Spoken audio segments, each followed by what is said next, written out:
What's up, guys? Tom here, Burn Star Channel, and this is BTSD 10. We're out here at Lake Erie again, this time for fall mats, and we're gonna go full yeet with 3/4 of the fleet.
mats are done. Friday. This is just the day to get warmed up. And I have to say, I'm having a blast with the squad already. Our lines, I don't think that we're all on the same page as to what line works best out there. There's essentially 4 sequential hairpins for this layout for fall mats, and the third one is the tightest. At least that's how we have been running it, and you could carry it further out there to the wall, and in this last heat we did that a couple times where we ran a wider line. I just don't think we're really truly on the same page yet as to what works best for everybody. So the line was just about different every run, and it was just, well, chase car, put it on a lead car and hope for the best. But the layout is so slow, and Alan is actually running garbage tires today. He's running Ironman, so he's not as fast as usual, so that makes it nice for me and Casey. So it's been a really good time so far.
is about to start. Sun is up. I got a pretty good night of sleep in the back of my truck. Also, plenty of entertainment thanks to my Evercade. That thing is so awesome, by the way. So in case if you're an old school vintage video game or retro inspired game nerd and want to play them on a go on a system with actual cartridges, not just ROM files and stuff, yeah, this thing is fantastic. Not really drift related, but still, all those hours of sitting and waiting around, you know, at the track sometimes, it's nice to have a little fun. So yesterday's driving I'm pretty happy with, actually. I think we figured out which line we like around that quadruple hairpin layout. So we're in the second and third hairpin where the barricades, the walls are. That's basically where you really need to decide what kind of line you're going to run with your guys so that you end up in the right spot. And we're running like 3/4 to the wall on the first one, and then we're using the tractor tire that's in the second hairpin, more like an inner clip, leaving about like a car width of room to the clip so that when we drive 3 cars deep, there's enough room. And I feel like it's worked out really well so far. I've seen a few pictures, sneak peeks on the display of, you know, the cameras from some of the media guys, and so far I'm pretty happy with what's coming out of this. Got a bunch of 360 footage, of course, and I think some of that footage has to be pretty good because the driving felt really good. So it's been a dope event, and this is just the first day of it. We talk a lot about this in the pits with various drivers, but once you're used to going to these multi-day events, like these 3-day MatsErie events and others, it's really hard to motivate yourself to going to a single-day event again, because prepping your car, the same amount of effort whether you go for 1 or 2 or 3 days. Loading up all your stuff, same amount of effort. Towing all your shit across 3 states or whatever, same amount, right? So you're just getting so much more out of it at these multi-day events. And it's not just that a 3-day event has 3 single days worth of driving, because at the multi-day events, the first and second day run way later also, like into the night, and typically they will like rent the lights at the track and stuff. So a 3-day event is more like 5 single-day events worth of seat time. And so yeah, should definitely check it out if you haven't already.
so first heat is done for today.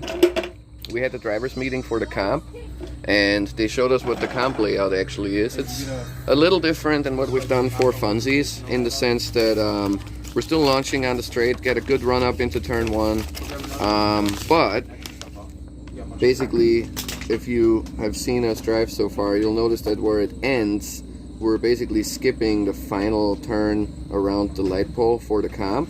So there is a big outside zone where you're supposed to ride just the edge of the bank. Then there's an inside clip, and then you're supposed to get to both walls essentially as outer zones. And that's a little different than what we've been doing for our fun runs so far. But we went to doing like a comp style practice where we would actually go from a dig, lead car on the left, chase car on the right, and then the third guy would just hang out back and have fun and watch basically. And I feel like we did pretty decent. So first heat brought us some really good runs. I tried to review some of the 360 footage, which on the little display of the camera, which is like the size of a postage stamp, it's really hard to make out anything. So I know that we've had some decent runs with decent proximity and stuff, and naturally, now that everything is going great, I ran into a few issues. So Blue, for the first time in years, actually threw some check engine codes, a P0037 and a P0141. Both of those are related to the O2 sensor and the heating element in it. And I remember that I've had that before, like 4 years ago when I used the car at a grip event. And I never changed anything, I just reset the code and it was okay. So I'm hoping that I don't need any parts, because throttle response goes way to crap when that happens. I'm not exactly sure what they do in the background, those codes, but the car doesn't like it. So when the car actually didn't take throttle the way it normally does and throttle response was way whack, I just assumed that I blew another supercharger belt, so I let the other two guys keep going. I pulled into the pits to check my belt, but the belt was okay, so that's a little concerning. So reset the codes, just drove the car through the pits for a couple laps, and it's feeling okay, so we'll see how that goes. I've got my tire pressure figured out to where the car drives the best. I'm currently running these Kendas at 14 and 16 psi hot, and that's pretty much the lowest air pressure I've ever ran, but it really makes the car quite a bit quicker than it normally is, because as you'll see in the footage, I'm actually doing pretty reasonably okay keeping up with Alan's monster car. In the last heat, so yesterday, the footage you saw from yesterday, he was on Ironman tires, so he was really doing us a favor burning some cheapies. But now he's back on real tires, so he's on RT615, so super glue tires. And I was still able to drive with him decently. So for me, that's a good way to judge the speed of my car compared to other cars out there, because Alan's is a rocket ship, so if I can drive with him, I think the car is doing okay. So Alan is approaching the point where he's almost out of tires. I think he's gone through 10 so far, and we're just getting started on day 2, so he's gonna take it easy. Casey and I are gonna keep doing some practice battles before the comp, and hopefully our cars hold up. The way that the bracket works out is that on the left side of the bracket you have me and Casey, and on the right side you have Alan. So theoretically it would be possible to get 2 Yeets on the podium, so we'll see if we can make that happen. My first battle is up against Madden, who happens to be second in points in this competition series they got here. So it's definitely not going to be an easy battle for me. I'm going to just, you know, do what I do, drive, try to have a clean lead, try to do my best in the chase, and just, you know, drive it as if it were a fun run, not let the comp aspect get into my head, and see how I do. I don't really have much of a history with comps. Like, pretty much the only tandem comp I've done was actually Summer Mats this year, so I'm very new to competition drifting, and I've noticed last time that it really got to me mentally. Like, it's hard to describe, but it's like you're doing this drifting stuff all the time, you're running with doors with your buddies, and it's just a blast, but then somehow you know the judges are looking, and yeah, you feel like you're being put on the spot in a way, and it's just like, I don't know, I'm just not good at it. It's that simple. So that'll come with experience, I guess. So fingers crossed that A, the car is good, and 2, that I don't completely suck in the comp.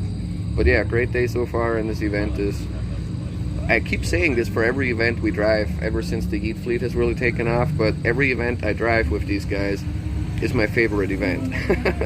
Like, it seems like every time we drive together we progress as drivers so much faster than we would if we weren't on a team where we have that consistency of driving with the same guys, and it's just a blast. So looking forward to the rest of this.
Top 16 battle, I was up first against Madden.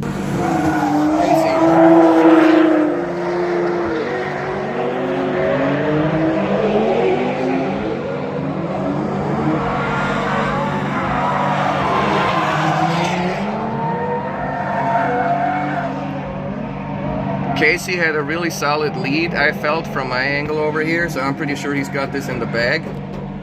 I'm not exactly sure on what grounds I advanced on past Madden. He chumped me at the when he was leading really bad. Not that he did anything wrong, I just was slow off the line. The start stuff is weird here. But anyway, he completely missed outside zone 1, I think, and I'm not sure, it's hard when you're chasing to tell if he got the other outer zones. I don't think he did, but it's hard to say, you know.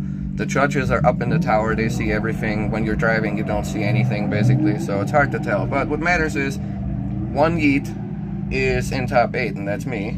And over there, Casey's getting the word. And 2 Yeets! Wait a sec. That means it's Yeet versus Yeet battle, because I'm up against Casey. Which means there is an automatic guaranteed Yeet in top 4.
Yeah, so as you saw, the comp worked out literally best case scenario that it could have for the fleet. Casey ended the series third in points. I managed to take out Madden, and from what I understand, basically he had more proximity on his chase, but on his lead he didn't fill the zones. I filled all the zones, so I won it on account of the lead to lead comparison. Then the next battle, as I very enthusiastically announced in the previous little clip, was against Casey. And when you have a T16 bracket, you have 4 corners of that bracket, and basically if you have a free-man team like we had out here today, if 2 of them are in the same quadrant, it's impossible for all 3 to actually get to the end of the comp. It just can't happen. So the best case scenario was the 2 Yeets get on the box. Alan got first, Casey got second, and that actually moved him up quite a bit in the points for the series, ending him third for the series. So yeah, this was so much fun, and it just couldn't have gone any better. And I've chatted with a bunch of the other drivers, you know, and everybody was having a blast. It was just a really good time. And yeah, next season I'm gonna make sure that I run all 3 of these comp events, and I'm actually gonna, you know, bring the comp car. So yeah, super stoked.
for more nighttime driving, and Alan's out of tires.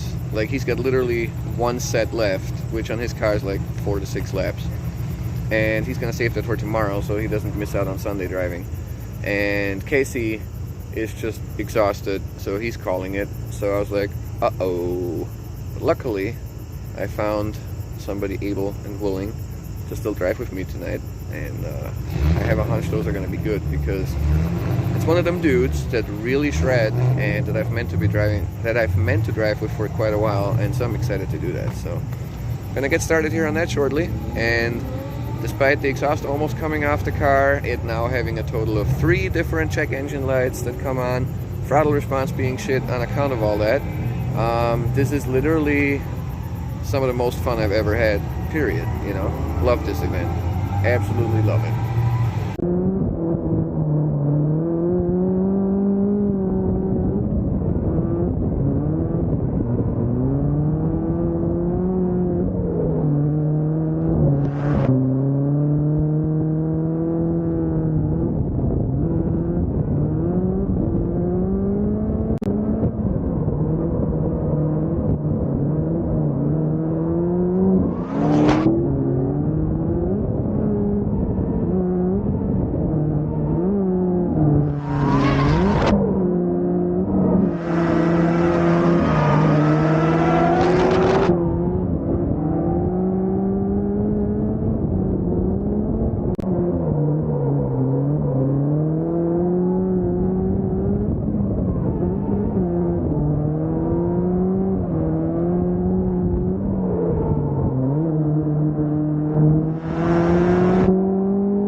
Alright guys, it's day 3 of fall mats, and we got plenty of drift lube overnight. It's been pouring all night.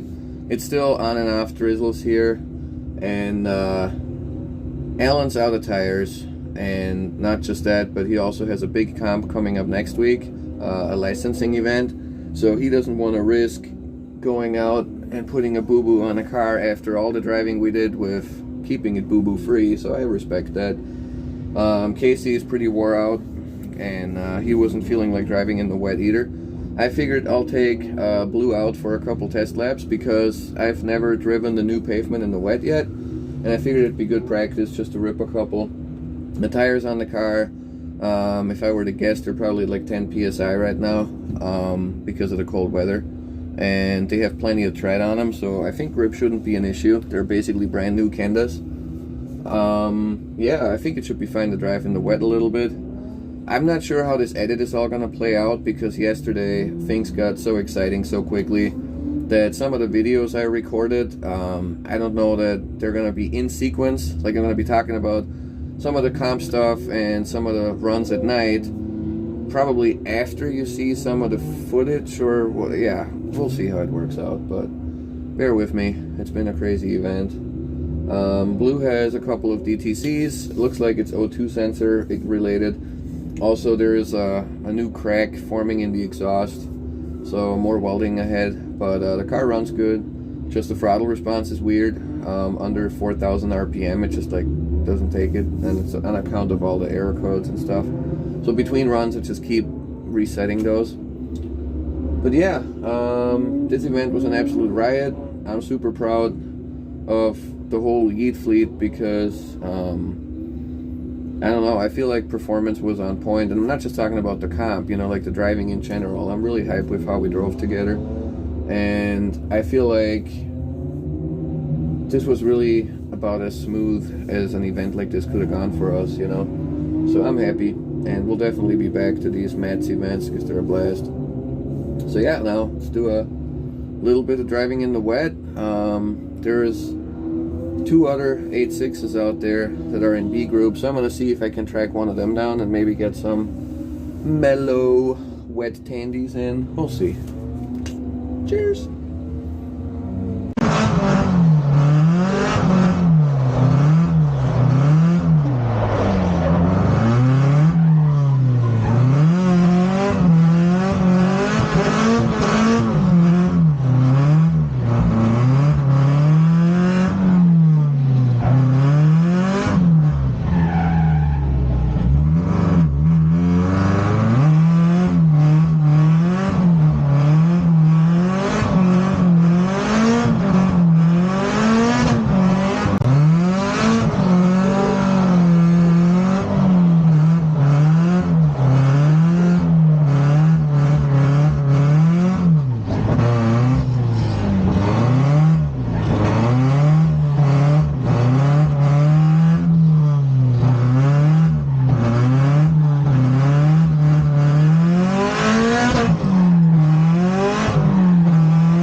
Well, it's a wrap.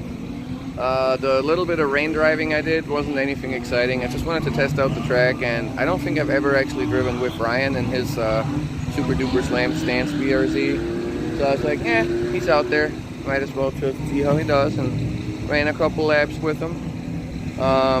Yeah, like I said, just a little bit of checking out the track in the wet, and after the repave, it's very consistent. It's actually pretty decent to drive in the wet. It used to be really sketchy because of all the standing water and the puddles and all the different divots and pits that they had out there.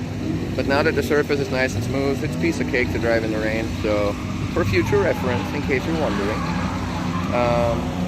yeah, Lake Erie, super duper fine to drive wet or dry. So now you know. This event was just an absolute riot. I can't even put into words just how stoked I am on all our Yeet Fleet progress. I feel like every event we drive together, I see progression, you know. It's really fun, and I can't wait for what's to come. So we'll see how the calendar shapes up, you know. Events are getting canceled last minute, things are shifting around, so I'm not sure yet what we're gonna do next, but you'll definitely catch it on the channel, so, you know, see you around.